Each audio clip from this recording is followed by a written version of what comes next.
Aïe bobo, aïe bobo, aïe bobo. Bienvenue sur Minokan avec moi, Mambo Rosmi, pour une nouvelle émission. Avant de commencer cette émission, je vous remercie tous d'avoir répondu aussi nombreux à la dernière émission Ticosé avec Mambo Rosmi. C'était une émission à travers laquelle vous avez eu l'opportunité de me poser toutes sortes de questions et une émission à laquelle j'ai répondu avec toute sincérité, honnêteté. J'espère que vous avez vraiment apprécié. Je sais que la plupart d'entre vous, vous m'aviez contacté pour me dire merci et que vous aviez apprécié les réponses.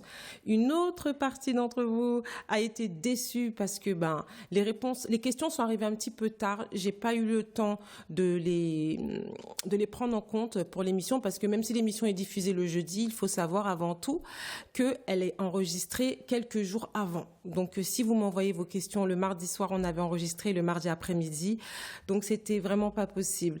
Mais vous inquiétez pas, vous avez été tellement charmés et tellement apprécié ce format d'émission que j'ai décidé de le reproduire. Donc peut-être on viendra au début janvier, début d'année, avec un autre petit causé avec Mambo Rosmi. Et peut-être cette fois-ci, pourquoi pas avec des invités. Pourquoi pas. Aïe Bobo. Alors, avant d'entamer le thème d'aujourd'hui, je voulais juste faire une petite réponse à une question qui m'a été posée, mais après l'émission, et j'ai trouvé vraiment pertinente et vraiment importante. Alors la question était la suivante. Pourquoi Minokan et qu'en français? Alors, je ne sais pas qui a posé cette question. Alors, je vais vous répondre tout simplement avec toute sincérité. Et pourquoi pas? Et pourquoi pas Minokan en français? Aujourd'hui, grâce aux réseaux sociaux, grâce à Internet, à l'ère du numérique, on peut regarder quelqu'un qui va se trouver au Sénégal, au Mali. Donc, je profite pour saluer et présenter mes respects à Corée Jomissa Doumbia. Donc, on peut regarder quelqu'un qui va être au Bénin. Et Dieu merci, ils vont faire leur émission en français. Sinon, nous qui sommes en France, qui ne sommes pas issus de ces pays-là, comment aurions-nous fait pour pouvoir participer et prendre en compte ces enseignements, ces connaissances? Je pense que Minokan n'est pas là pour faire, entre guillemets, de l'ethnocentrisme. Minokan n'est pas là pour faire du sectarisme. Minokan n'est pas l'apanage des Haïtiens. Il y a beaucoup de téléspectateurs qui sont des anti-françaises, qui ne comprennent pas forcément le créole haïtien. Il y a beaucoup de téléspectateurs qui sont issus du continent africain, qui ne comprennent pas le créole. Minokan, je l'ai dit en début d'émission, donc il y a de cela 2 ans. J'ai dit Minokan, c'est un feu autour duquel tous les afro-descendants se retrouvent. On ne parle pas forcément les mêmes langues, on n'a pas forcément les mêmes origines, mais la colonisation a au moins eu un bénéfice sur nous. Eh bien, on a une langue commune, qui est le français. Donc grâce au français, on peut se comprendre, on peut communiquer les uns avec les autres. Rappelez-vous de ce mot, communiquer. Le français est uniquement un outil de communication, rien d'autre. C'est pas ce qui fait mon authenticité, c'est pas ce qui fait mon identité. C'est un moyen de communiquer. Grâce au français, énormément de personnes peuvent me comprendre. Oui, c'est vrai qu'il y a des gens qui se sentent un petit peu lésés parce que j'ai déjà eu quelqu'un qui a dit « Mais pourquoi c'est pas sous-titré en anglais ?» Il y a des afro-descendants qui sont aux États-Unis, mais qui ne sont pas forcément d'Haïti ou des Antilles, qui sont originaires du Ghana, originaires du Libéria, qui ne comprennent pas du tout le français, qu'ils auraient aimé comprendre. Mais malheureusement, ce n'est pas sous-titré. Mais on ne peut pas forcément plaire à tout le monde. Et je pense que je pense que cette question venait sûrement de quelqu'un qui comprend le créole. Donc, je pense à ma communauté, les Haïtiens. Mais je pense qu'aujourd'hui, il faut s'ouvrir. Il faut s'ouvrir.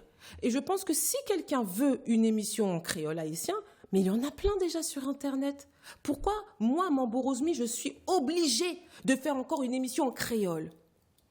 Il y a plein de Ougans, il y a des Mambos, il y a des présentateurs aussi qui parlent de la spiritualité vaudou, qui font des émissions 100% en créole.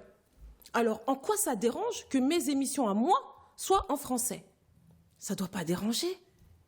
Parce que si quelqu'un veut entendre quelqu'un parler qu'en créole, li met aller dans l'autre émission côté mon a parlé créole. M'pas parler français parce que m'pas compte parler créole, m'pas parler français parce que m'voulais mettre tout le monde à l'aise. M'voulais pour tout le monde cap garder minokan yo à l'aise. Un monde qui ne doit pas comprendre créole, li qu'attendait minokan, li qu'attendait parler de vaudou, li qu'attendait parler de loi et li à l'aise. C'est pas une manière de vous prendre de haut, c'est pas une manière d'être arrogante, c'est juste une manière d'ouvrir la porte et que ce soit accessible au plus grand nombre d'entre vous. Aïe Bobo, merci. Alors, sans tarder, on va passer à l'émission d'aujourd'hui. Aïe Bobo. Aïe Bobo.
Aïe Bobo.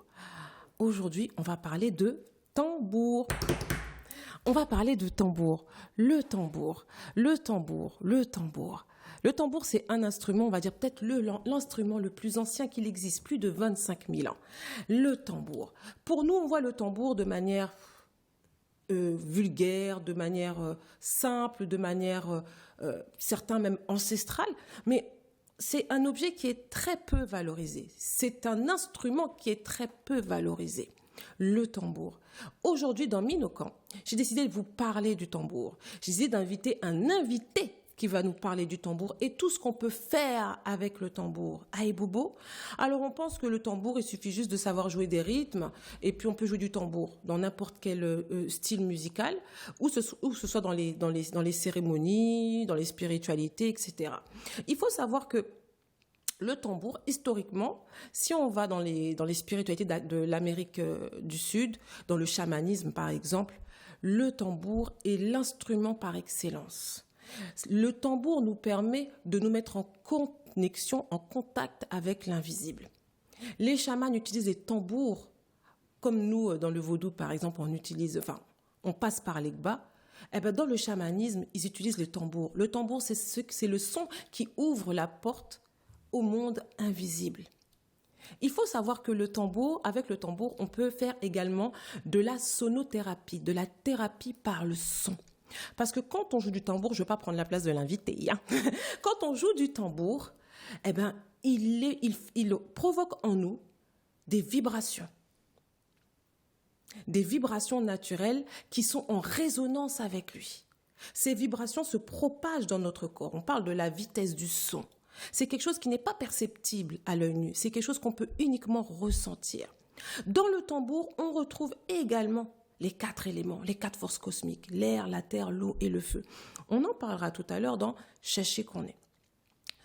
Grâce au tambour, on peut constater une énergie qui envahit notre corps. On peut élever notre taux vibratoire grâce au tambour. Ce n'est pas pour rien que l'on voit dans la spiritualité, certaines cérémonies ne peuvent se faire sans tambour. Certains rituels ne peuvent se faire sans tambour. Parce que le tambour est l'axe central. Dans le vaudou, le tambour est un esprit. Alors, j'irai plus loin. Le tambour en lui-même n'est pas un esprit. L'énergie du tambour est un esprit. Le son du tambour est un esprit. Le son du tambour est une voix. Le son du tambour est un chemin. J'ai trop parlé déjà, je crois. Aïe Bobo. Alors, sans perdre de temps, je vais vous présenter notre invité. Alors, ça n'a pas été facile de l'emmener jusqu'ici, hein, de l'emmener à vous parler dans Minokan. Pour moi, c'était la personne idéale pour parler du tambour. Pas parler du tambour uniquement à la manière vaudou, parler du tambour déjà en tant qu'instrument à part entière. Et ensuite parler du tambour en termes d'outils spirituels. Beaucoup d'entre nous aujourd'hui, on fait l'amalgame, on met le vaudou dans des placards. Et on pense que si c'est pas le vaudou, c'est pas de la spiritualité. Si c'est pas du vaudou haïtien, c'est pas ancestral. Non. Le tambour est avant tout un outil spirituel. Que ce soit dans l'hindouisme, dans le chamanisme, dans le vaudou, en Afrique, au Brésil, dans le candomblé, dans la santeria, le vaudou a une place centrale. Le vaudou est un axe central. Aïe Bobo, alors sans trop tarder, parce que j'ai beaucoup trop parlé, je vais laisser la place à notre invité. Aïe Bobo, aïe Bobo, aïe Bobo. Aïe Bobo. J'ai pas trop parlé, j'espère. Non, c'est une belle présentation, super. Merci. Alors, donc, la coutume dans Minokan, c'est pas moi qui présente l'invité, je laisse l'invité se présenter par lui-même. Alors, Aïe Bobo, tu peux te présenter aux téléspectateurs. Bonjour les téléspectateurs de Minokan. Merci pour l'invitation. Je m'appelle Cyril Forman et mon pseudo c'est Atissou Loco. Et je suis tambourineur, auteur-compositeur, réalisateur et musicothérapeute. Aïe Bobo, bienvenue dans Minokan. Atissou. Merci. Alors, est-ce que tu peux nous parler déjà de tes origines, ton parcours,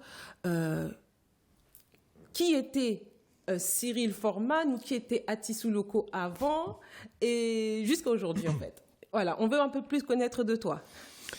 Eh bien, qu'est-ce que je peux dire? J'ai 52 ans, je suis né à Paris il y a 52 ans et j'ai grandi en Haïti. Je suis arrivé en Haïti très tôt, mes parents sont partis s'installer en Haïti. Je suis de mère haïtienne et de père, je dirais pas français, mais il est français, mais plutôt d'origine russe, anglaise et allemande. D'accord. Donc tu as grandi où en Haïti? De quel côté? J'ai grandi, alors ma famille est d'origine de Petit Goâve, donc okay. La maison familiale est à Petit Goâve. Mais j'étais à l'école à Port-au-Prince, donc j'étais à cheval entre Port-au-Prince et Petit Goâve. D'accord. Ou c'est la ville, quoi? Non, mais c'est Negnomon. Non, Negnomon, d'accord. C'est Negnomon, c'est à l'école, la ville. Là, ok, d'accord. C'est bien, c'est bien. Ouais. Donc, alors, je le savais pas. Donc, en fait, bon, tu es ce qu'on appelle aujourd'hui communément un métis, quoi, si je comprends bien. Je suis un métis, ouais. D'accord, tu es métis. Je suis pas un mulâtre. T'es un métis. D'accord, très bien. Donc, aujourd'hui, tu es musicothérapeute. Alors, parle-nous un petit peu déjà spirituellement, au niveau de tes croyances, de tes pratiques. Tu es un métis, tu es né à Paris, donc tu es un parigot, qui a grandi en Haïti. Est-ce que tu as grandi dans le catholicisme ou comment c'était? Est-ce que ta maman était un petit peu pratiquante dans le vaudou? Toi, tu as grandi comment au niveau spirituel? Je te pose la question pourquoi? Parce que dans Minokan, la plupart de téléspectateurs sont des gens qui se cherchent des fois. Certains se sont trouvés, mais d'autres vont un peu à l'église, mais ils ont du mal avec le vaudou à cause de ce qu'on leur dit à l'église. Ils ont grandi dans l'église. Donc quand je reçois des invités, j'aime bien les mettre à l'aise et montrer un petit peu le parcours de chacun aux téléspectateurs. Voilà. Moi, j'ai un parcours un peu atypique puisque j'avais une grand-mère qui m'amenait à la synagogue et l'autre m'amenait à l'église. Ah oui, donc c'était déjà mélangé déjà depuis l'enfance. Voilà. Donc, mais comme j'ai grandi en Haïti, j'ai continué à l'église. Okay. Donc j'allais à l'église avec ma grand-mère. Ma mère allait aussi à l'église, mais c'est surtout ma grand-mère. Donc catholicisme. Okay. Et quoi d'autre? Voilà, j'avais pas de problème. Je m'endormais un petit peu à la messe souvent. Mais j'ai assisté à des messes extraordinaires en Haïti, notamment au Palme, où c'est une grande église qui est dans les montagnes de Petit Goâve, en dehors. Okay. Et là où c'est très très beau, les chants sont magnifiques. Et les paysans amènent une chaise, c'est très beau à voir. Chacun amène sa chaise dans l'église, il n'y a pas de chaise dans l'église.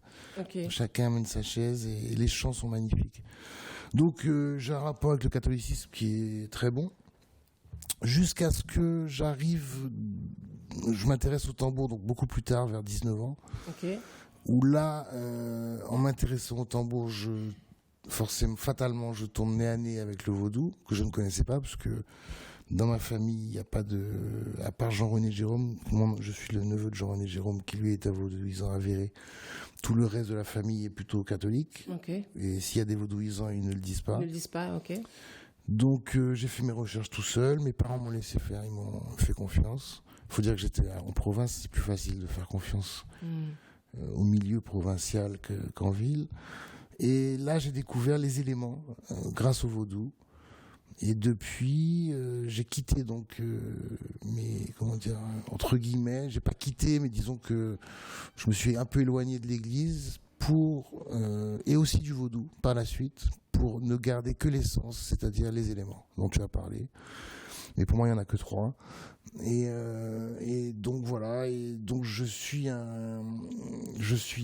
pas catholique, mais je crois en toutes les dieux, en tous les dieux de toutes les religions, par exemple. D'accord. Je respecte Allah, je respecte Yahvé chez les juifs, je respecte Jésus-Christ chez les catholiques.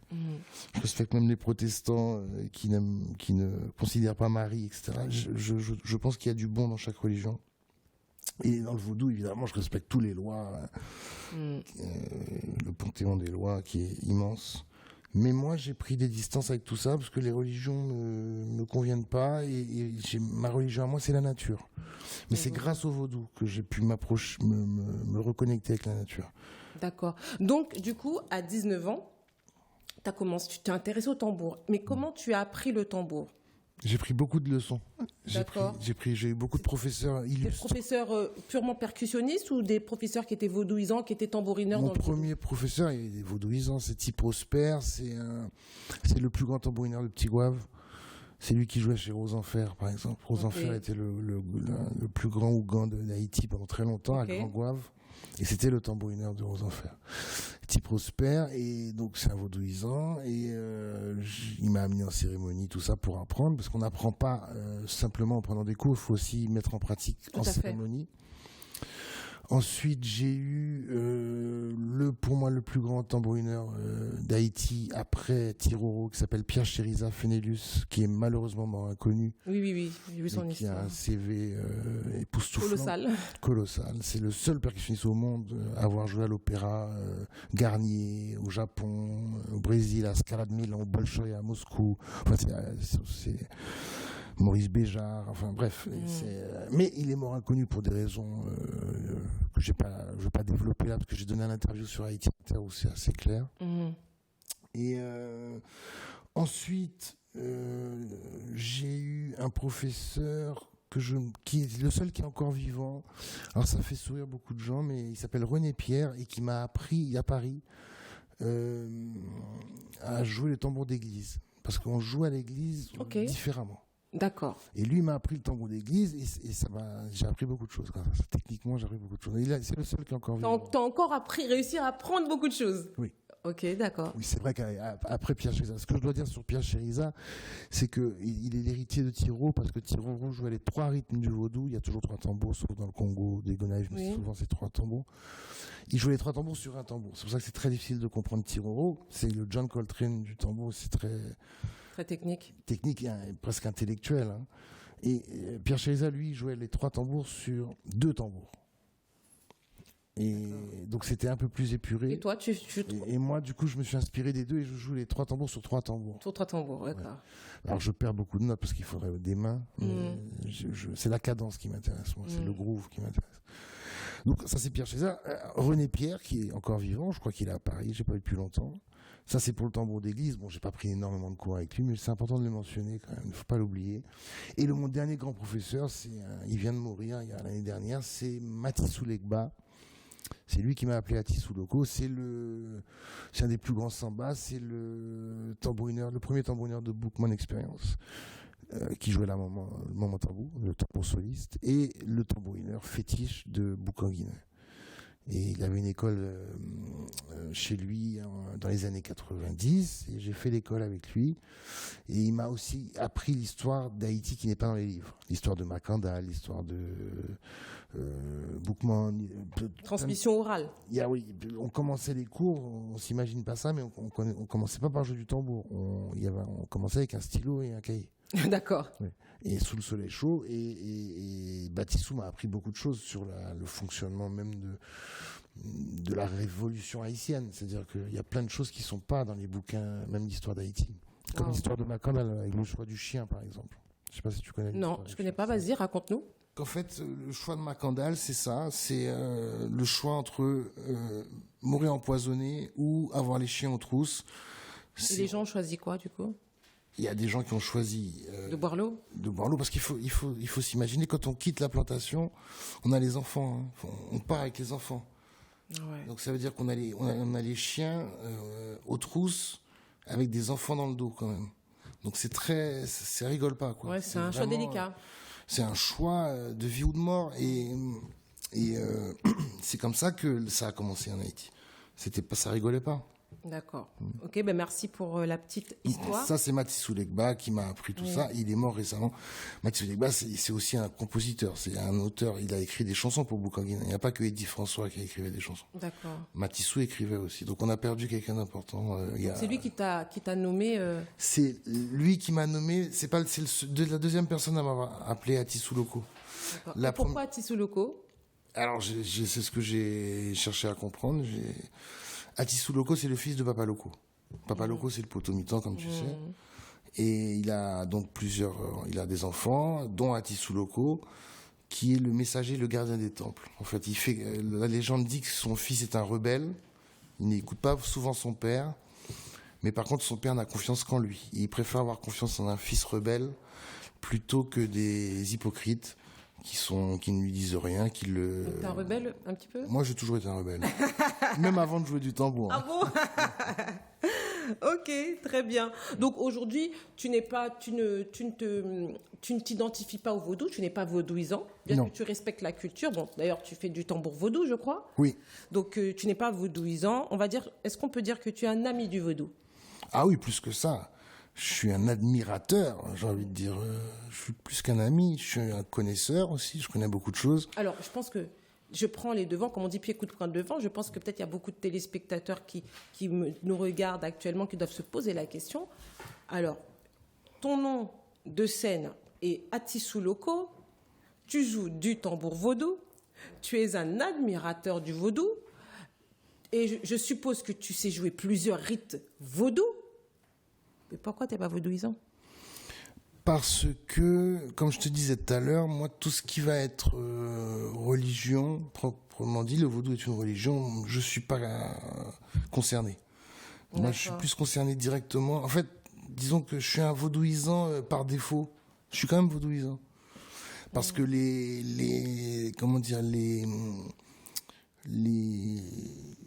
louanges, j'ai envie de dire, que les vaudouisants font à leur divinité, moi aussi, je les fais. Tout à fait. Bah oui, quand tu joues du tambour, bien sûr. Oui, et puis je salue le soleil tous les jours. Oui.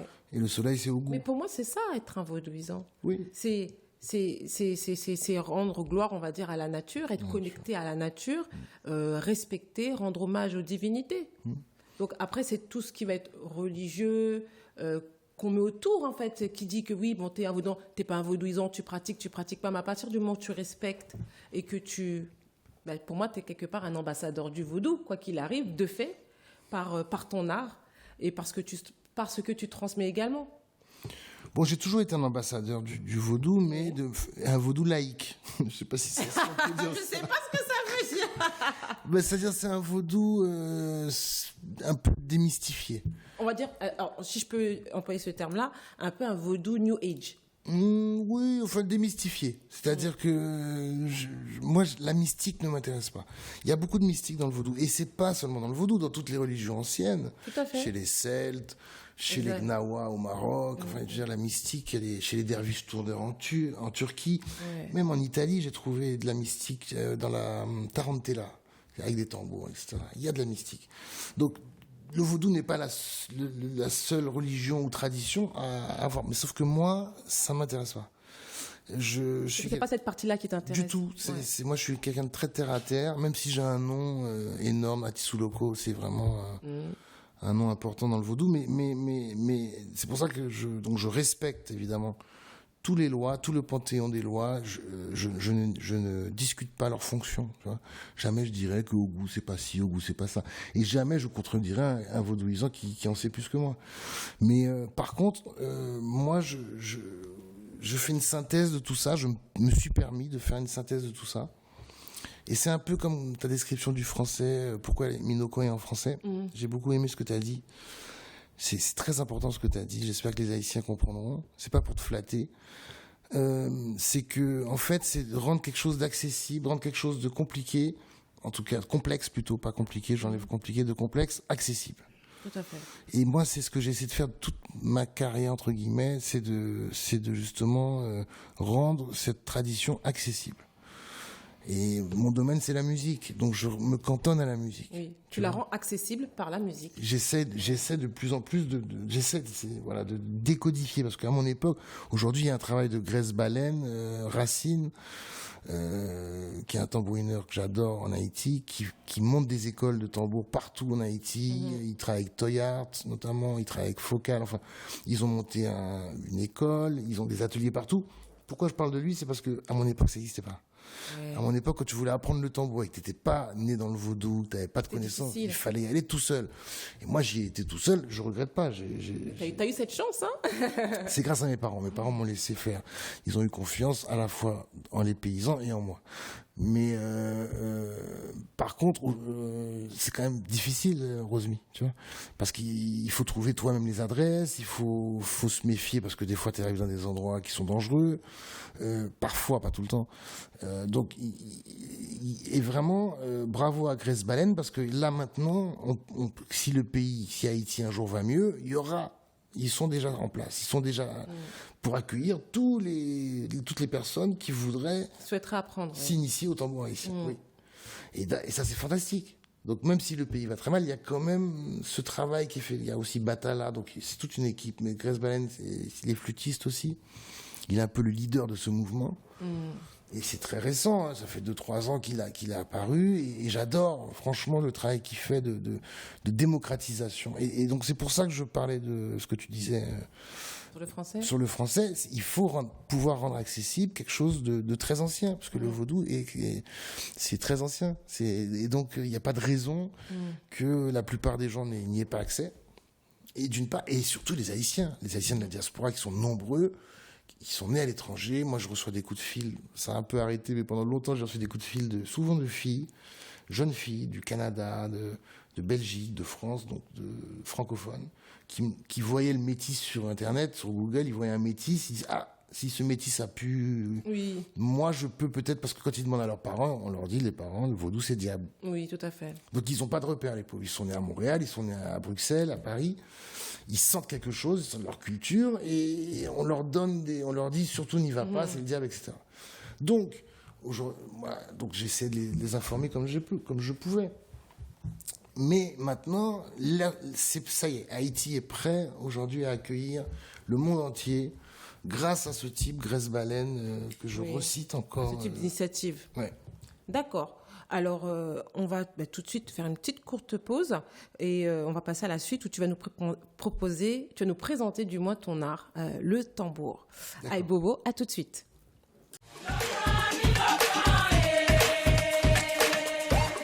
Tu peux nous présenter ce que tu as sur la table. Présente à nos téléspectateurs.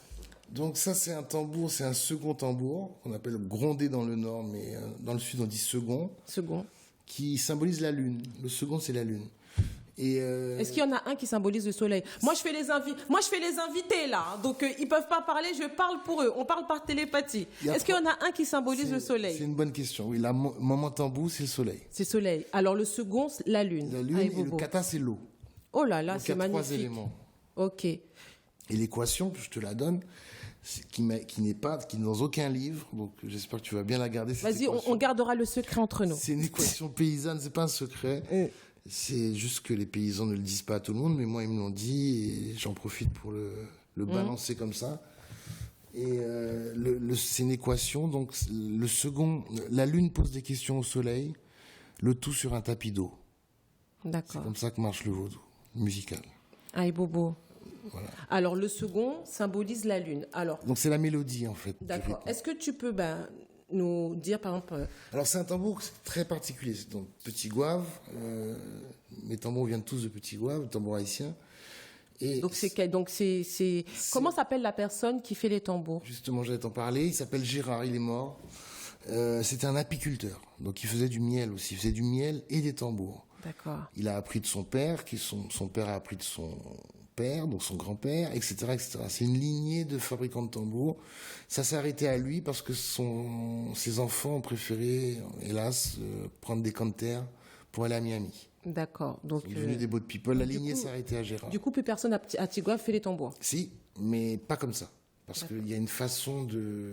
Quelle est cette particularité? Il y a deux Il n'y a particularités. pas de corde déjà, je vois pas de corde. Non. Bon, dans le tambour rada, ça c'est un tambour rada, il y a jamais de corde. Ok. C'est Congo, il y a des cordes. La particularité de ce tambour, c'est que il y a une lanière que tu vois qui passe comme une ceinture. Je sais pas si on voit bien à la caméra. Oui, on voit. T'inquiète pas, on voit. Et en fait, cette lanière fait partie de la peau. C'est-à-dire que quand il va mettre la peau, que la peau est trempée... C'est la peau de quoi? De cabrit ou Bœuf. De bœuf, ça. Ok. Et le bois, c'est du gommier. Du gommier. Alors, excuse-moi, une petite parenthèse. J'avais parlé une fois de l'encens. Et vous savez, dans les îles, en Guadeloupe, Martinique et Haïti, on a l'arbre qu'on appelle le gommier. Donc, il y a le tronc que vous voyez là dans le tambour second, mais il y a aussi la résine. La résine, c'est l'encens. Et nos ancêtres, donc les Arawaks, que ce soit dans les Antilles françaises ou en Haïti, pour se connecter aux ancêtres, ils utilisaient de l'encens de gommier, notamment de l'encens de gommier blanc. Je ne savais pas. Ah oui. Et alors, quand j'avais dit ça, donc j'ai un de mes enfants spirituels qui vit en Martinique, qui me dit, mais il y en a ici, tu veux que je t'en ramène? Je dis, ramène de l'encens de gommier blanc. Et justement, lors de la colonisation, l'église, donc le clergé, donc vous savez, à l'époque, les prêtres venaient pour instaurer le catholicisme. Ils ont tellement vu que ça marchait, ils ont commencé à utiliser, ils n'utilisent plus de l'encens pontifical, ils utilisaient de l'encens de gommier. Voilà la petite histoire. Il pique des trucs aussi. Voilà. Donc continue. Donc c'est du bois de gommier. C'est du gommier et peau de bœuf. Et en fait, donc quand la peau est mouillée, il fait une lanière. Il fait des passants comme un ceinturon, tu vois. Avec ça, il taille des passants. Et dans même la peau, donc dans la même peau, donc c'est pas une lanière extérieure.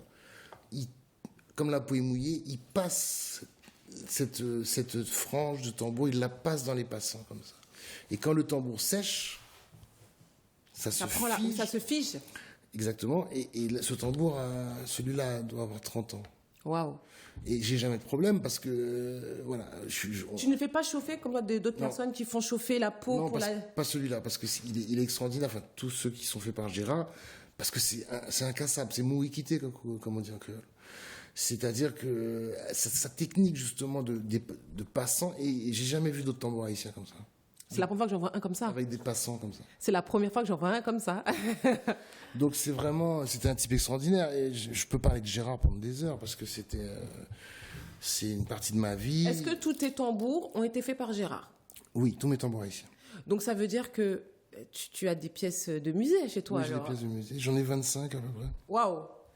Ok, ça promet pour la suite de l'émission.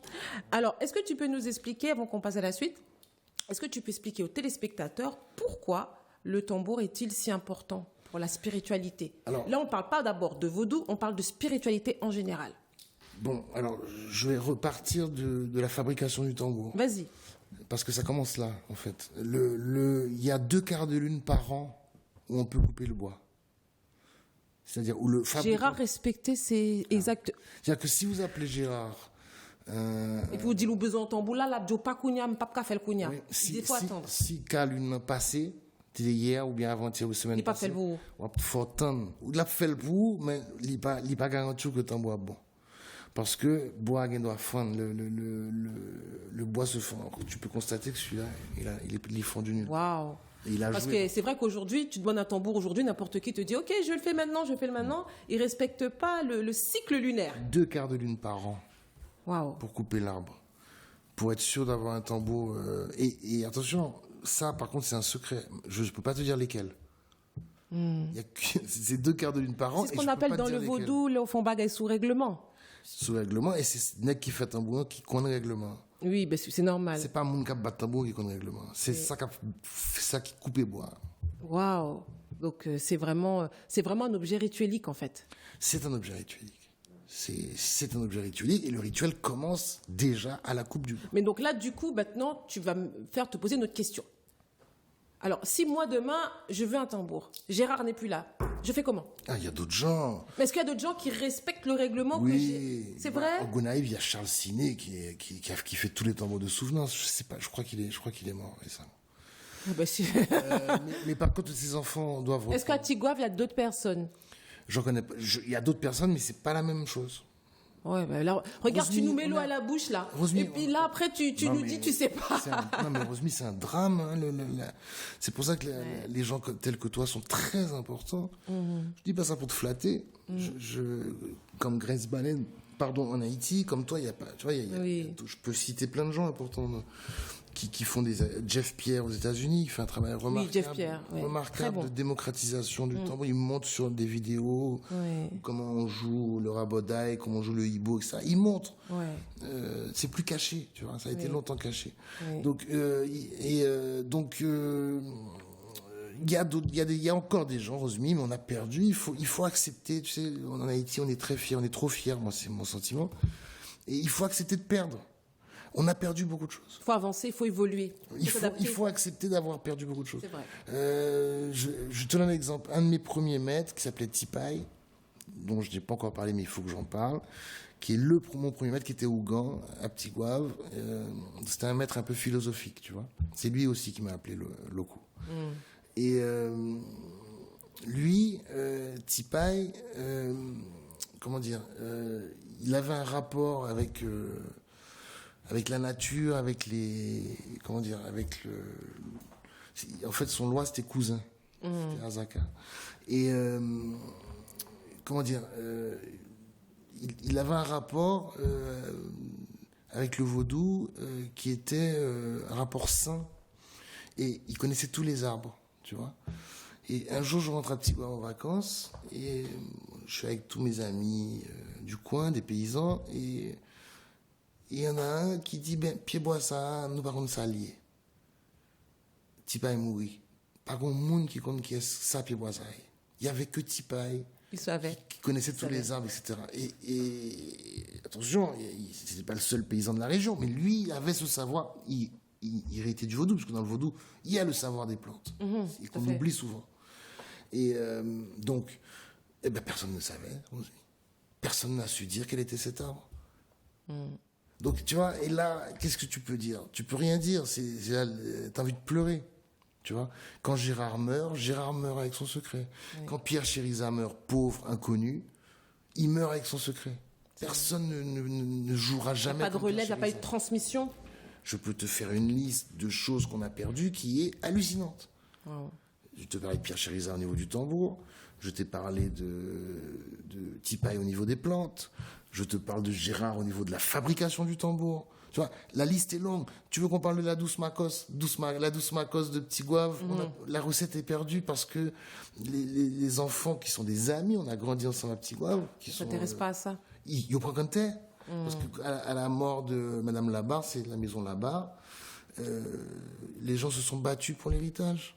Et la recette originale, moi je la connaissais pas, mais quand il l'a préparée, j'étais là à goûter le graton avec parce que moi j'ai le graton dans la chaudière à Petit Gouave, donc je connaissais des gens que je connaissais bien. Et ils se sont déchirés pour l'héritage. Finalement, personne n'a rien eu puisqu'ils ont eu des miettes. Tout le monde a eu des miettes. Et puis Guessac Poicontel, Guessac qui n'a misé à ça. Et maintenant, il y a la douce Macos de Petit Gouave est devenue quelconque. La douce Macos de Petit Gouave, c'est légendaire, Rosmy. Ça existe depuis l'indépendance, peut-être. Et on l'a perdu, la recette. D'accord. Tu vois, je vais jusque dans la bouffe avec toi. Hein. Oui. Mais oui, ce qui veut dire que l'héritage était vraiment vaste. Mais on perd des choses. Donc il faut, c'est le moment, et peut-être que j'ai envie de dire, heureusement qu'Haïti va mal. Je sais pas, je dis n'importe quoi, hein, mais je le dis parce que j'ai l'impression qu'Haïti va mal et on voit des personnalités émerger qui font un boulot qui se faisait pas avant, tel que toi, tel que Grace Baleine, tel que Jeff Pierre. Enfin, je veux dire, on voit des gens faire des choses, et avant c'était plutôt la routine. Et j'ai l'impression que la diaspora se réveille. Ça réveille la diaspora. La situation, la crise haïtienne réveille la diaspora. Je ne dis pas que ça va sauver Haïti, mais en tout cas, ça réveille la diaspora. D'accord, très bien. Donc, on en était au tambour. Oui, tu me demandais... Pourquoi est-il si important dans la spiritualité ancestrale? En fait, c'est scientifique. Pendant longtemps, on a cru que le premier son qu'entendait un enfant, c'était la voix de sa mère. La voix de sa mère. Mais en fait, c'est faux. C'est prouvé maintenant. L'enfant entend d'abord le cœur de sa mère et le battement de sa mère. Et en plus, il l'entend en continu. Parce que la mère enceinte ne parle pas tout le temps. Le doudou. Mais le cœur ne s'arrête jamais. Wow. Donc, c'est pour ça que tous les enfants... Oui, c'est prouvé maintenant. Non, du coup, moi, t'as dit ça, mais j'ai déjà fait un calcul dans ma tête. Je comprends d'autres choses. Tous les enfants blancs, noirs, jaunes, verts, rouges, ils jouent tous, ils tapent tous. D'accord. Tous. Il n'y a pas un enfant, et ça tu pourras constater, il n'y a pas un enfant au monde qui, à un moment donné, tape pas à un moment donné sur je parle d'un petit enfant sur quelque chose. Il reproduit le son qu'il a entendu pendant 9 mois. Et c'est un son continu. Et c'est la première chose qu'il entend, c'est le battement du cœur de sa mère. C'est pas la voix. Aïe, bobo. Oui. Donc, on découvre des choses. C'est un peu comme le vernis, tu vois. Dans les années 70, moi, quand je suis né, par exemple, on enlevait le vernis des enfants. Tout de suite, on les lavait, les enfants, les bébés. Maintenant, en France, on laisse le vernis. J'ai un enfant, j'ai 3 enfants, et le dernier, les 2 premiers qui sont grands, on leur enlevait le vernis comme moi, et le 3e à l'accouchement, on lui a laissé son vernis. Il y a 10 ans d'écart. Ouais. Oui, c'est comme les animaux. Quand ils naissent, ils ont un petit vernis, ça protège, en fait. C'est protégé, etc. Donc, même en Occident, on fait beaucoup d'erreurs. Ils ont mis 50 ans à se rendre compte qu'il fallait laisser le vernis. En Haïti, les paysans laissent le vernis. Je parle avec Timon tout de suite. Parce que moi, j'ai vu des marchandes accoucher devant moi. Parce que j'habite sur la route des marchandes qui sortent des Mandes pour vendre au marché. Et donc, voilà, bref. Donc tu disais que c'est le premier son que l'enfant entend, c'est le cœur de sa maman. Donc c'est la raison pour laquelle, du coup, on est quelque part familier avec le son du tambour. Tout à fait. Et c'est pour ça est-ce qu'il y a d'autres éléments qui font de cet outil un outil sacré? Alors ça c'est le côté scientifique. Après, les divinités dansent. Les divinités sont éternelles et elles s'ennuient. Je sais que c'est pas très, diplomatique de dire ça, mais c'est les divinités s'ennuient, elles jouent, ce qu'elles aiment faire c'est jouer, danser, rire évidemment, mais donc jouer donc les paris, les cartes, les machins, etc., les trucs, aussi les paris. Et ça c'est dans toutes les traditions, il y a des divinités. Chez les Grecs, on retrouve des paris, c'est la notion de pari. Les dieux parient sur des humains, ils parient sur Achille, ils parient sur machin. Et dans le vaudou c'est comme ça aussi. Et donc, ce qu'elles aiment, les divinités, c'est danser et jouer, etc. Parce qu'elles s'ennuient. Et danser, c'est le tambour. Puisque le tambour est le premier instrument créé par l'homme. Et donc, c'est cet instrument-là qu'elles connaissent depuis toujours. Donc, il n'y a pas une guitare, il n'y a pas une batterie, il n'y a pas un piano qui pourra remplacer la sensation du tambour. Donc, en fait, c'est pour ça qu'il y a ce qu'on appelle on dit chevaucher en français, moi j'aime pas trop ce terme, mais quand un loi danse dans la tête de quelqu'un, c'est ça, c'est par l'intermédiaire du tambour qu'elle danse dans la tête de cette personne parce que c'est son instrument de prédilection. Les divinités adorent le tambour parce que c'est le premier instrument, et aussi pour les fréquences dont tu as parlé tout à l'heure. Tu as parlé du son du tambour, c'est très vrai ce que tu as dit, je ne vais pas répéter ce que tu as dit puisque tu l'as dit. La fréquence, l'onde qu'envoie le tambour, etc. Il ne faut pas oublier que les tambours sont joués sur de la terre, donc il y a une résonance de haut en bas, parce que le coup part d'en haut et descend dans la terre, et rebondit. Et remonte. C'est pour ça qu'on a beaucoup de mal à enregistrer les tambours haïtiens, parce qu'il faudrait les jouer sur de la terre, en fait, pour avoir le son, et puis avoir de l'espace aussi, etc. Bref. Et donc voilà, il y a ce lien. Les divinités, donc c'est sacré parce que les divinités, c'est l'instrument qu'ils préfèrent. Voilà, c'est aussi simple que ça. D'accord, très bien. Ok, on va juste, avant de parler de chez qu'on est, on va juste écouter le son du tambour. Aïe Bobo.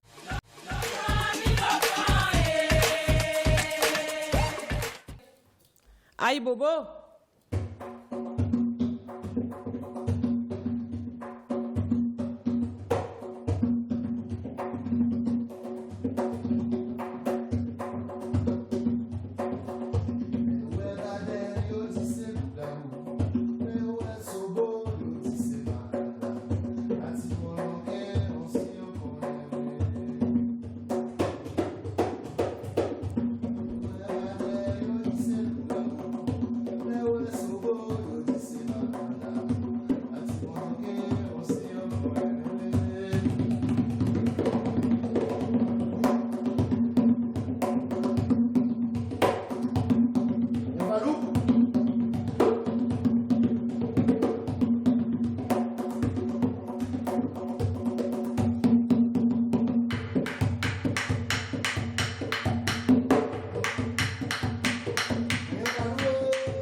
Aïe Bobo, aïe Bobo, aïe Bobo.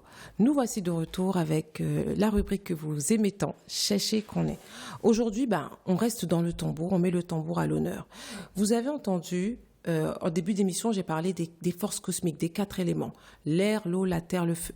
On a entendu notre invité Atissou qui a parlé de second, qui représente le son de la lune lunaire, et il y a aussi le tambour qui représente le soleil, et le troisième qui est l'eau. Donc lui disait qu'il voit dans les tambours les 3 éléments.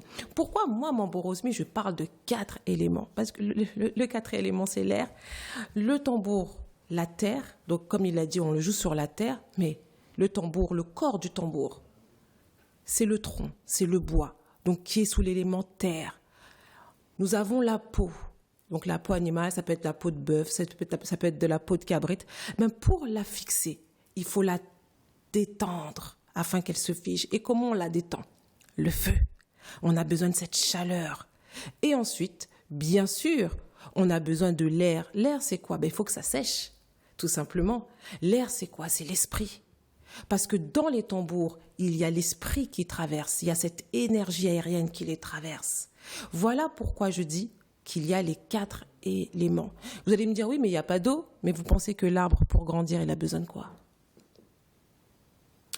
L'animal qui a eu cette peau, l'animal, il s'est hydraté tout au long de sa vie. Donc il y a l'eau, même dans le tambour, on retrouve l'élément eau. Et c'est la raison pour laquelle le tambour résonne si fort en nous. Tout à l'heure, on a vu notre invité qui a joué. Et effectivement, même moi, j'ai ressenti cette vibration. Parce qu'en moi, il y a les 4 éléments. En moi, il y a l'air, il y a l'eau, il y a la terre, il y a le feu. Ces 4 éléments qui se trouvent dans l'énergie également des tambours. Donc voilà, le tambour est un élément sacré, car en lui se trouve l'énergie cosmique. Et en nous se trouve l'énergie cosmique. Quand le son éclate, quand le son du tambour se propage, ça nous relie. Ça nous relie au cosmos, ça nous relie à l'univers, ça nous relie à la nature. On dit toujours, la musique c'est la vie. Oui, en quelque sorte. Mais j'irai plus loin en disant le tambour, c'est la vie. Le son du tambour, c'est la vie. Cette vie animale et cette vie végétale. N'oubliez pas, le tronc du tambour, c'est du bois. La peau du tambour, c'est pas des feuilles d'arbre. Ce sont des peaux vivantes. Et même si l'animal n'est plus de ce monde, la peau, l'animal continue à vivre à travers cette peau. Aïe Bobo, c'était la rubrique Cherchez qu'on est. On continue tout de suite avec Minokan. Aïe Bobo.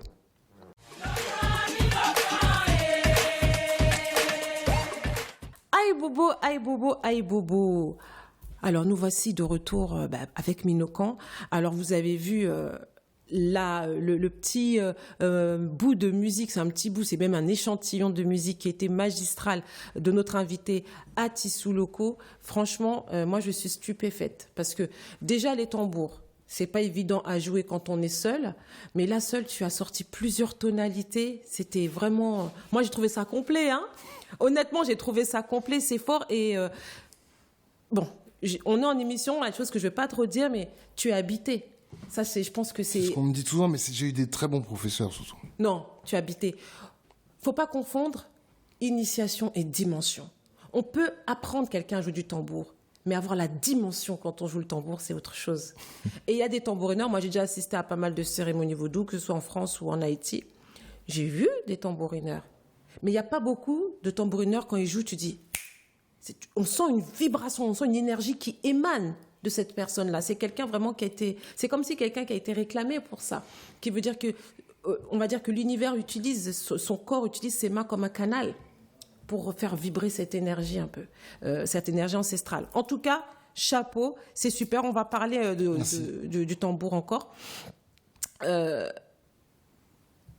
Mis à part le fait de jouer, donc là c'est vrai que tu m'as apporté certains CD, donc vous pouvez regarder sur les réseaux, sur YouTube. Bon déjà là, il y a sa page qui s'appelle Adjabel. Donc si la caméra peut zoomer s'il vous plaît. Donc on le mettra aussi en bas de l'écran. Merci. Donc Adjabel, vous pouvez regarder. Je crois que c'est en téléchargement légal également. Oui, il y en a sur YouTube. Voilà. Donc il a sa page Facebook. Vous pouvez vous abonner à sa page aussi, oui. Et regarder ses vidéos sur YouTube. Donc il a des albums. Hein. Donc tu es auteur-compositeur également. Oui, auteur-compositeur. Je travaille en équipe. Donc ça c'est le 6e, ça c'est le 7e. C'est pour ça qu'il s'appelle 7. Le dernier c'est Spirale, voilà. Qu'on trouve sur. Moi, je pourrais pas tous les montrer, mais il y en a un. Donc il y a Spirale. Spirale c'est le dernier, voilà. Il est sur Spotify, Deezer et tout ça. Voilà. Mais il y en a un qui m'a plus interpellé que tous les autres, oui. C'est celui-là. Tu m'as dit qu'il n'y en a plus. Ça c'est Les tambours de la chapelle. Oui. Parle-nous de cet album. Ça c'est un album parce que je suis musicothérapeute. Voilà. J'ai passé un diplôme et du coup. Ça, c'est un atelier que j'adore, qui sont des personnes qui ont des accidents très graves.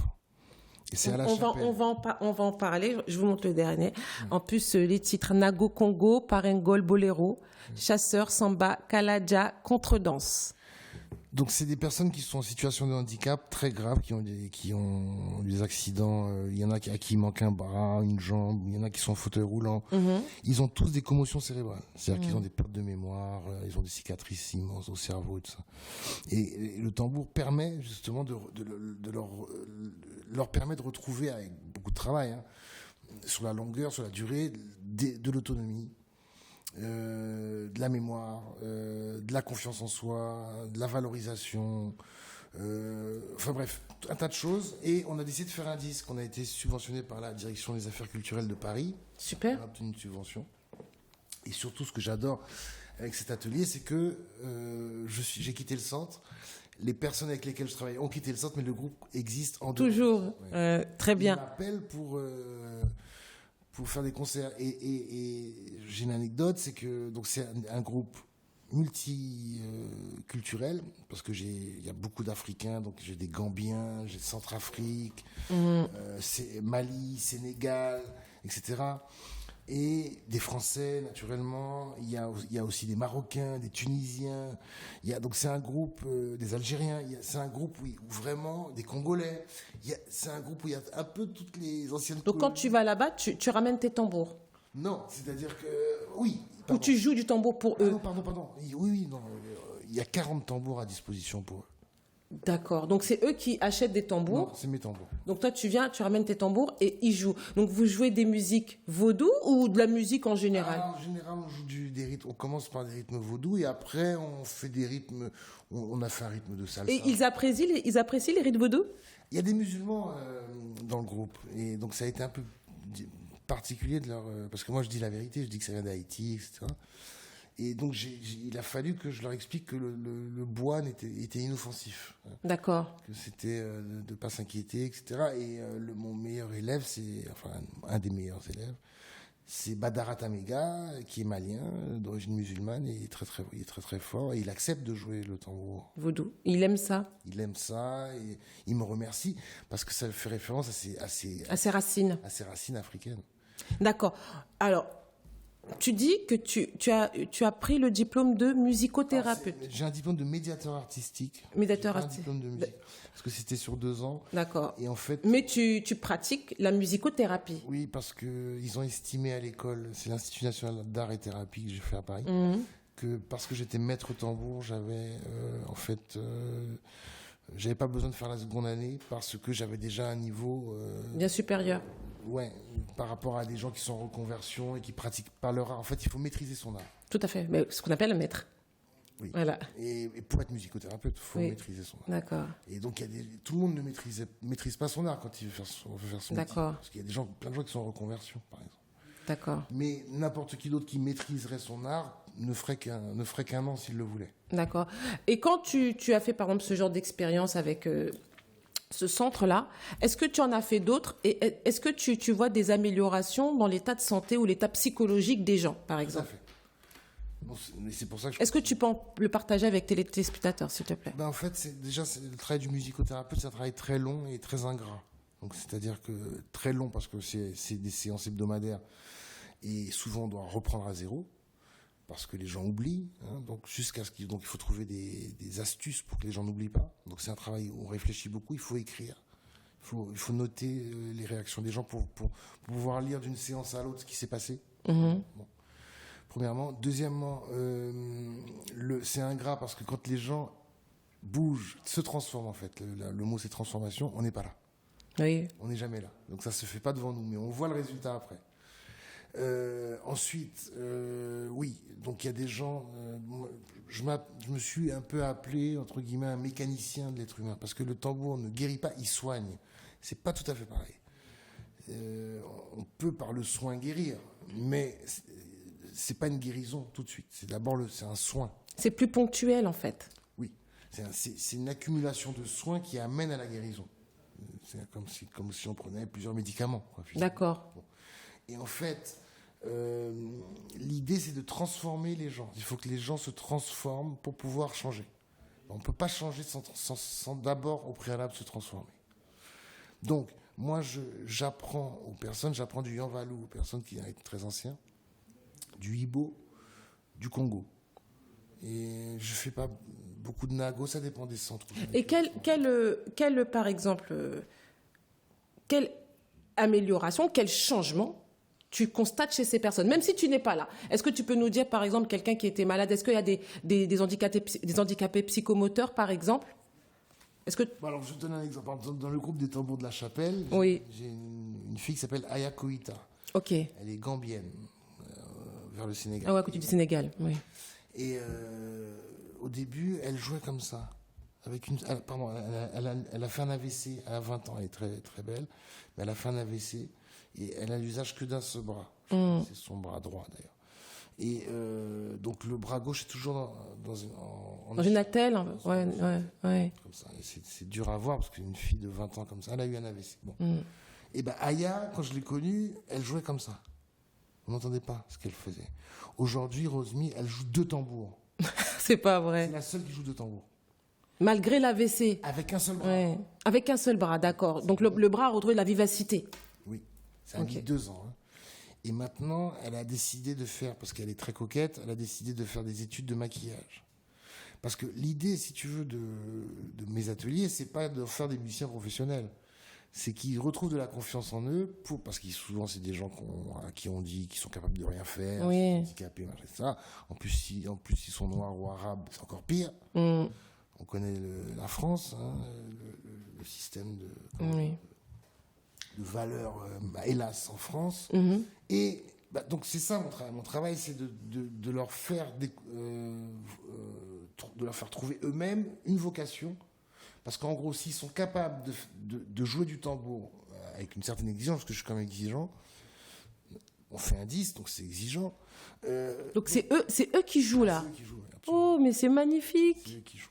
Donc ce sont que on va dire, Des personnes handicapées. des handicapés qui jouent. Des personnes qui Et il y en a plus de ce disque. Non, tout est parti. Oh là là, mais c'est pas possible. Les tambours. Mais au moins qu'il soit disponible en téléchargement légal. Oui, je vais le faire. Oui, les tambours de la chapelle. J'ai jamais voulu trop mélanger pour pas qu'on dise que je me soucie pas de ce que pensent les gens, mais un petit peu quand même. C'est-à-dire, je veux pas qu'on pense que je travaille de leur handicap pour pallier à. Oui, non, mais le fait que je pense qu'il y a beaucoup de personnes qui auraient voulu entendre le travail, l'évolution de personnes. C'est sur RFI quand même. Ah, c'est vraiment super. Sur RFI, mais c'est vrai que j'ai tendance à. Je suis très mauvais en promotion. En communication, t'oses pas.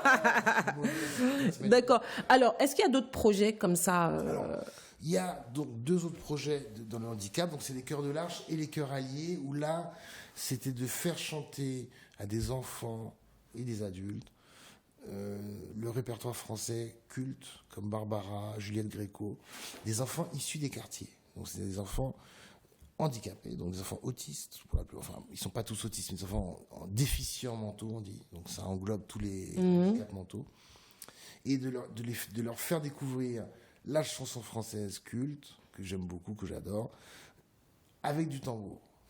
Donc le tambour est toujours là, hein, il est toujours là dans tout ce que je fais. Et donc là, c'était ça l'idée. Et donc pour la plupart, c'est des enfants qui ne parlent pas. C'est-à-dire qu'il y a des enfants qui disent même pas bonjour, ils disent bonjour, comme ça, on n'entend même pas quand ils disent bonjour.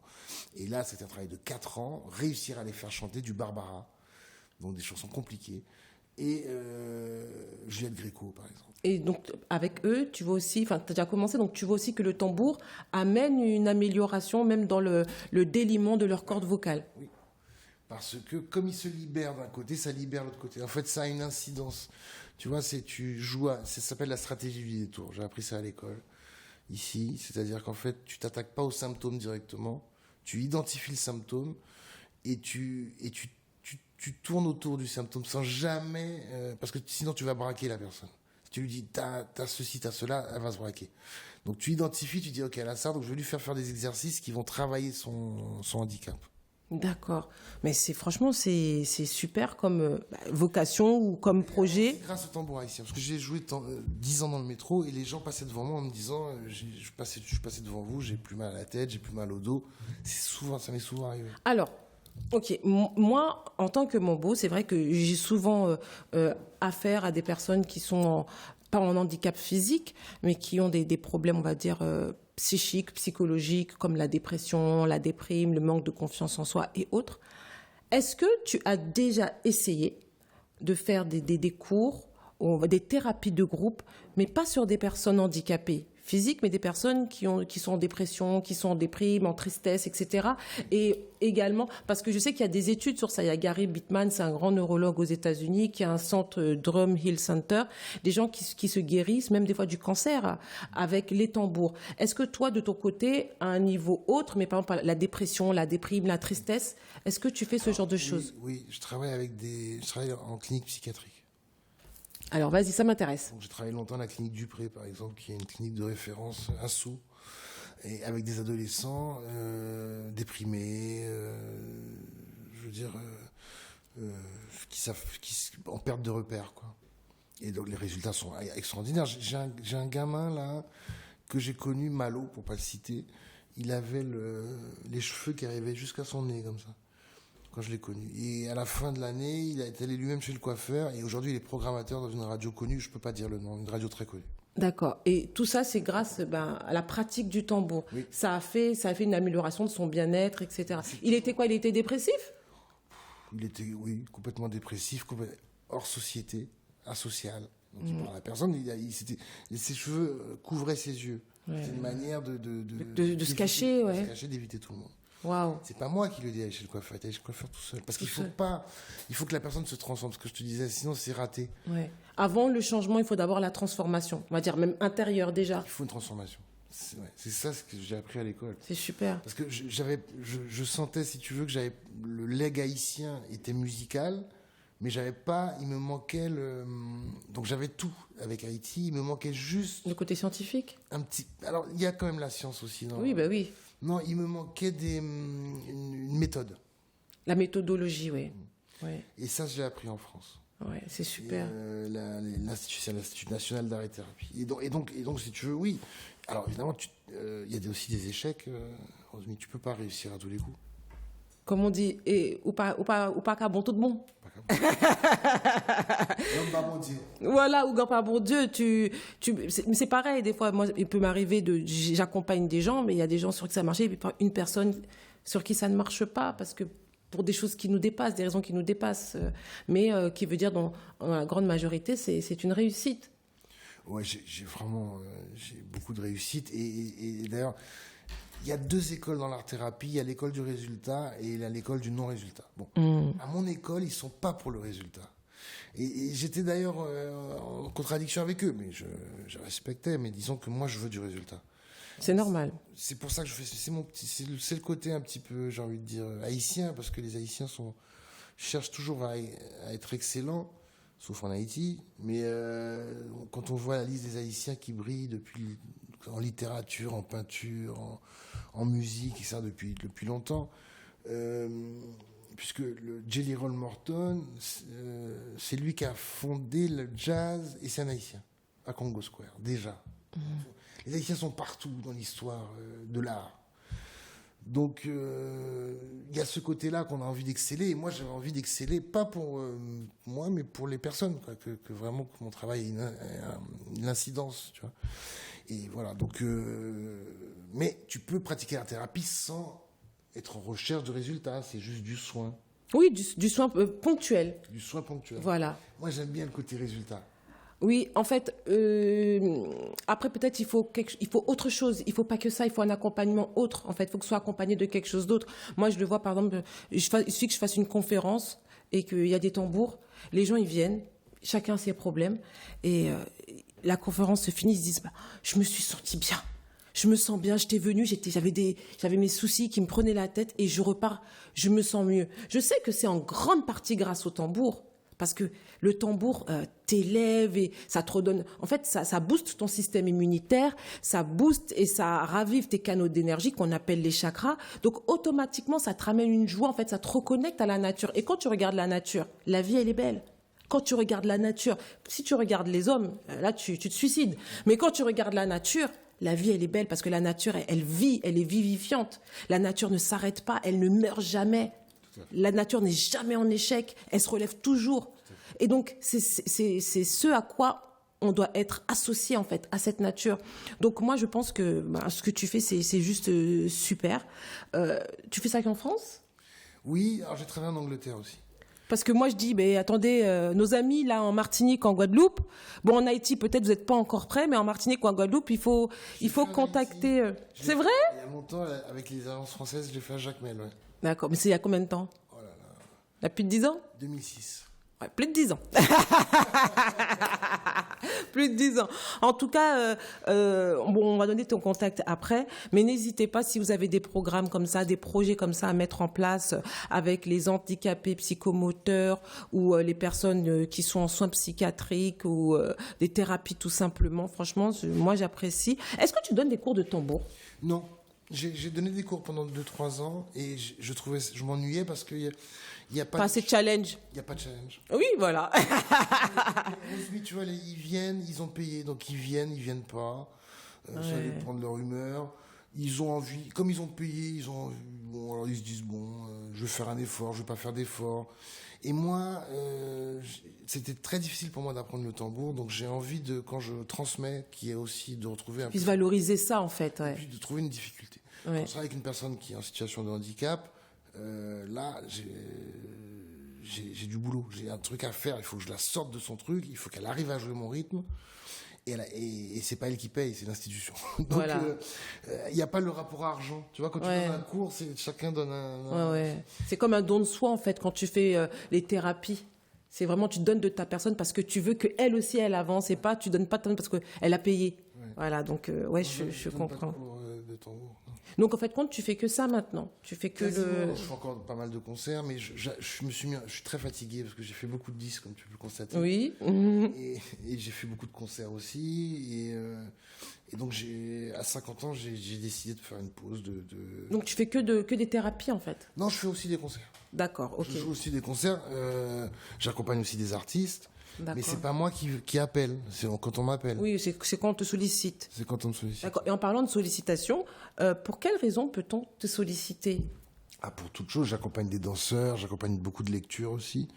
Là, en ce moment, je travaille avec Yasmina Ouyoufat, qui est mais je travaille depuis très longtemps, depuis 30 ans déjà, je travaille avec elle, qui c'est la diseuse de Patrick Chamoiseau, c'est elle qui raconte les textes de Patrick Chamoiseau. Mm-hmm. Donc tout ce qui va être cours de danse, je fais. J'accompagne des chanteurs, j'ai accompagné James Germain longtemps, j'ai accompagné Émile Michel un petit peu une fois, et Bitova Oba, ça c'est pour les Haïtiens. Oui. Et puis j'ai mon groupe, Adjabel. On a fait 500 concerts, on a joué au Japon, au Sénégal, en Italie, en Angleterre. Donc si on te contacte pour des raisons artistiques, il n'y a pas de problème. Accompagnement, classe de danse, il n'y a pas de souci. Et pour tout ce qui va être musicothérapie, on peut aussi te contacter. Ouais, aussi. D'accord, très bien. C'est vaste, mais en même temps, je suis en pré-retraite. Non, parce que Bon, je suis sûre que si c'est un projet qui te touche et qui va te tenir à cœur, tu vas te rendre disponible. Tu sais pourquoi je me suis mis en pré-retraite? Pas parce que seulement je suis fatigué, mais l'exil que subit en ce moment la diaspora haïtienne, moi ça fait... Ouais, tout à l'heure j'ai senti, quand tu parlais, j'ai senti que ça te chagrinait. Non mais moi ça fait 10 ans parce que ça fait 10 ans que j'ai compris que ça et je l'ai écrit dans mes chansons. Et les Haïtiens de Paris qui me connaissent te le confirmeront et te diront, ça fait 10 ans qu'Atissou nous dit que Haïti va s'écrouler. Et donc, si tu veux, moi, le retrait, j'ai pris mon exil d'Haïti avant cette situation d'aujourd'hui. C'est-à-dire qu'aujourd'hui, c'est risqué d'entrer en Haïti. Bon. Mais moi, j'avais déjà fait mon deuil, si tu veux. Et j'ai cru que la nostalgie allait passer, mais la nostalgie ne passe pas. Et si tu veux, j'ai beau aller dans d'autres pays, etc. J'ai quand même ce truc. C'est pas Haïti qui manque, c'est Petit Gouave. C'est chez toi qui te manque. Excuse-moi. Ouais. Port-au-Prince, je m'en fous un petit peu. Mais Petit Gouave, ça me manque énormément. Les amis, c'est le lieu où j'ai grandi.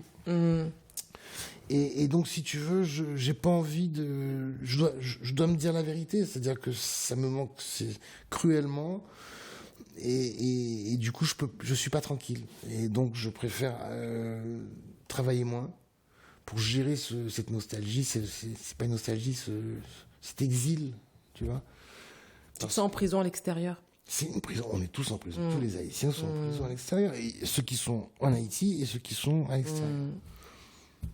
D'accord, très bien. Maintenant, on va parler un petit peu d'ici, Paris, vraiment, principalement. Comme tu l'as dit tout à l'heure en début d'émission, il y a un réveil qui se fait parmi la diaspora, parmi les afro-descendants, haïtiens ou non d'ailleurs. Comment tu vois tout cela, toi, depuis ton siège, toi qui est là depuis très longtemps, qui a vu le vaudou évoluer, le vaudou stagner, le vaudou régresser? Comment tu vois ça? Est-ce que tu peux donner un peu ton opinion? Sous quel œil tu vois tout ça, ce réveil-là? Tout le monde qui parle un petit peu de vaudou, spiritualité ancestrale, camitologie, etc. Alors, moi, je suis quelqu'un de terre à terre, comme je te disais au début de l'émission. Donc, moi, il y a des choses qu'il faut faire absolument, dont je parle depuis très longtemps. J'en ai même parlé à Stéphanie Vildroin, qui était la ministre du tourisme, qui avait l'air de faire un bon job. Parce que j'avais bossé pour l'ambassade à la porte de Versailles, je l'ai rencontré là au salon du tourisme. Et je lui ai dit, il y a longtemps, je sais pas, 7-8 ans, je lui ai dit, ça serait bien que vous rénoviez les temples. Il faut rénover absolument tous les temples vaudous des grandes villes. C'est la première chose à faire. C'est-à-dire qu'il y a un grand temple à Jacmel, il faut le rénover. C'est peut-être celui de Madame Nerval, mais il y en a peut-être un autre, moi je connais pas bien.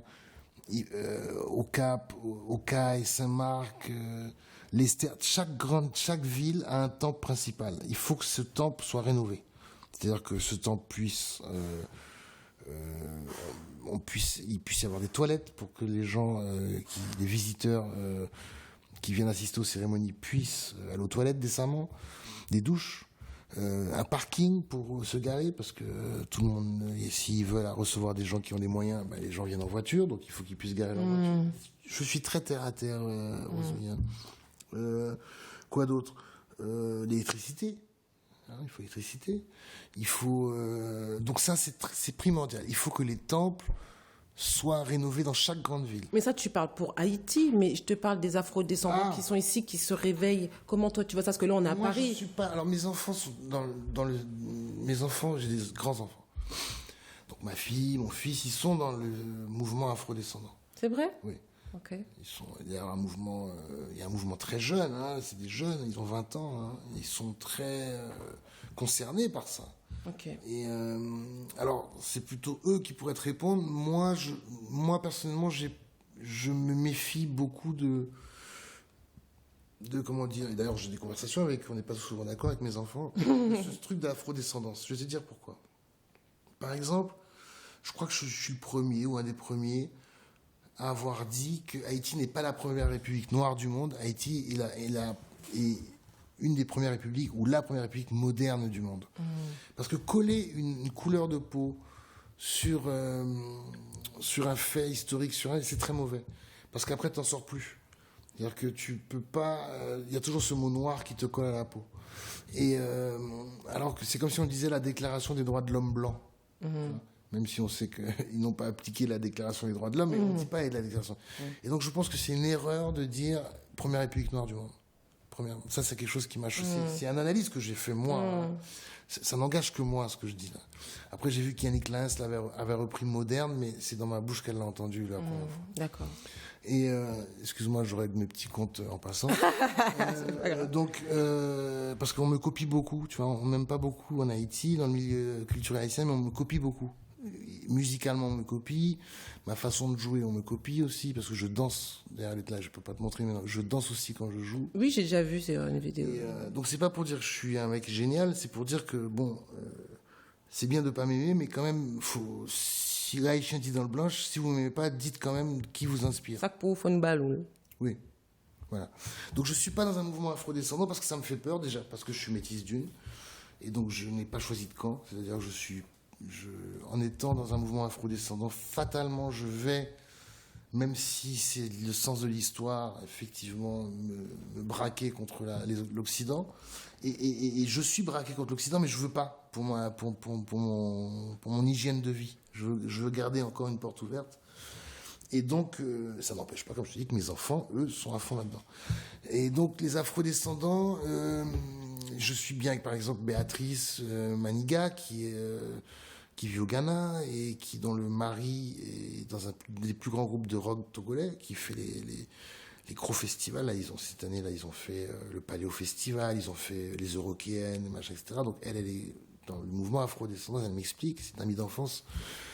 Et donc je suis favorable, parce qu'on nous a longtemps méprisés, et jusqu'à présent on méprise les Noirs, on méprise la culture noire, on dit que les scientifiques d'aujourd'hui ne disent toujours pas que l'Égypte était noire, l'Égypte des pharaons est noire, absolument noire, elle n'est pas métisse, elle est noire, 100%.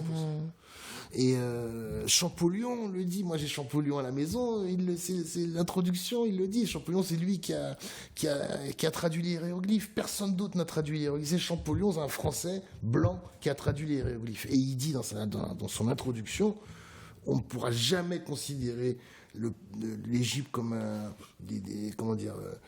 On ne pourra pas considérer les Noirs comme des gens qui ne savent rien faire, puisque l'Égypte est noire. Il ne le dit pas comme ça. Alors, tu t'imagines, Roselyne, Champollion, c'est les années 1800.